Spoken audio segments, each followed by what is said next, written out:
الحمدللہ رب العالمین والعاقبۃ للمتقین والصلاة والسلام علی سید الانبیاء والمرسلین اما بعد فاعوذ باللہ من الشیطان الرجیم بسم اللہ الرحمن الرحیم ولا تلقوا بایدیکم الی التہلکہ صدق اللہ العظیم۔ معزز سامعین و ناظرین، اسلام ایک ایسا دین ہے جو ہماری ہر معاملات میں رہنمائی فرماتا ہے، چاہے وہ معاملات دینی ہوں یا دنیاوی ہوں، صحت کے معاملات ہوں یا ازدواجی زندگی کی ہوں یا معاشرتی زندگی کی ہوں، ہر طرح سے اسلام ہماری رہنمائی فرماتا ہے۔ ان دنوں میں جب ایک ایسی وبا جو پوری دنیا میں پھیلی ہوئی ہے، جس سے انسانیت لرز چکی ہے، اس کے لیے اسلام ہماری کیا رہنمائی فرماتا ہے۔ قرآن کریم میں اللہ تعالیٰ نے فرمایا وَلَا تُلْقُوا بِأَيْدِيكُمْ إِلَى التَّهْلُكَةِ، تم اپنے آپ کو اپنے ہاتھوں سے ہلاکت میں مت ڈالو۔ ایک اور حدیث میں رسول اللہ علیہ الصلاۃ نے فرمایا اگر تمہیں پتہ چل جائے کہ کسی علاقے میں یا کسی جگہ پر طاعون کی بیماری ہے تو اس کی طرف مت جاؤ۔ اگر جس جگہ پر تم رہے ہو اگر وہاں پر طاعون کی بیماری پھوٹ پڑے تو اس سے باہر نہ نکلو۔ معزز سامعین، یہ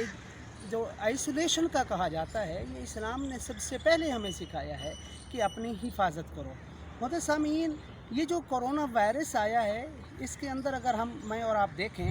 اس وقت دنیا کے جتنے بھی بڑے بڑے ڈاکٹرز ہیں، بڑے بڑے اطباء ہیں، انہوں نے ہاتھ کھڑے کر دیے ہیں اور بتا دیا ہے اس وقت دنیا کے تمام لوگوں کو انہوں نے لاوارث چھوڑ دیا ہے اور انکار کر دیا ہے کہ ہمارے پاس اس کا کوئی علاج نہیں ہے۔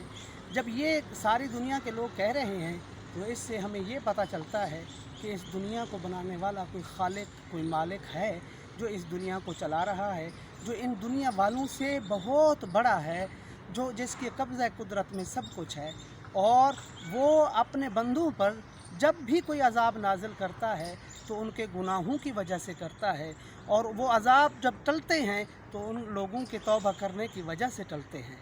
اس وقت میں اور آپ دیکھیں، اس وقت جو لوگوں کا حال ہے وہ ایسا ہو چکا ہے، لوگ بے بس ہو چکے ہیں۔ اس وقت میں وہ لوگ جن کو اللہ تعالیٰ نے رزق کی فراوانی دی ہے، ان کے اوپر اس وقت میں بہت اہم ذمہ داری ہے کہ وہ اپنے ان لوگوں کی، ان بھائیوں کی مدد کریں جو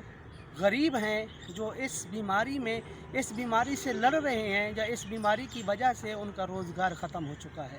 اس وقت میں سب سے بڑی نیکی یہی ہے کہ وہ لوگ اپنے ان بھائیوں کی مدد کریں تاکہ وہ بھی زندگی کی سانسیں لے سکیں۔ معزز سامعین، اللہ تبارک و تعالیٰ سے دعا ہے کہ اللہ تبارک و تعالیٰ مجھے اور آپ کو ان دنوں میں اپنے ان بھائیوں کی مدد کرنے کی توفیق عطا فرمائے اور مجھے اور آپ کو اپنے گناہوں کی توبہ کرنے کی توفیق عطا فرمائے، جن گناہوں کی وجہ سے اللہ تعالیٰ نے یہ عذاب ہمارے اوپر نازل فرمایا ہے۔ اللہ تعالیٰ ہم سب کو توبہ کی توفیق عطا فرمائے کہ جس کی وجہ سے یہ عذاب ہم سے ٹلے گا۔ وما علیہ الا البلاغ المبین۔